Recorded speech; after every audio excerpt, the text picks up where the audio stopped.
السلام علیکم جی.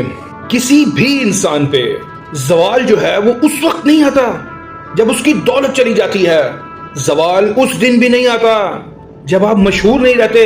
کسی بھی انسان میں زوال اس دن آتا ہے جب اس کے دل سے خیر ختم ہو جائے. جب آپ کی زبان جو ہے وہ دعا دینے کی بجائے طنز اور طعنہ کرنے لگے. آپ کے ہاتھ جو ہیں وہ کسی کی مدد کرنے کی بجائے لوگوں پر انگلیاں اٹھانے لگیں. اور آپ کی سوچ جو ہے یہ لوگوں میں عیب تلاش کرنے لگے. تو جان لیجئے یہی زوال ہے. تو کمال کیا ہے؟ کمال پیسہ نہیں ہے، یہ ایک بہت بڑے جذبے کا نام ہے جو انسان کو اپنے اندر سے نکال کر انسانیت کی طرف لے کے جاتا ہے.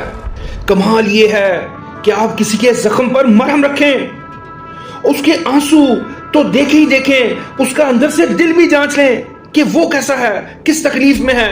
کمال یہ ہے کہ کسی کو گناہ گار ٹھہرانے سے پہلے آپ اپنے گناہوں کو تول لیں.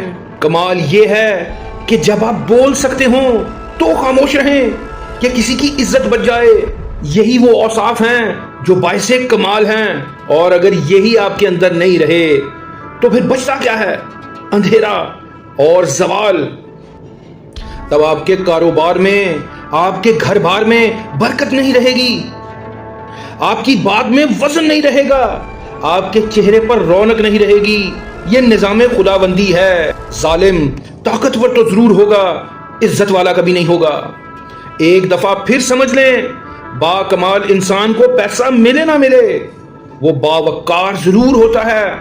اور زوال دولت کے جانے سے بالکل نہیں آتا، یہ دل کے مردہ ہو جانے کی وجہ سے آتا ہے. آئیں اپنی اصلاح کریں، آئیں اپنی اصلاح کریں.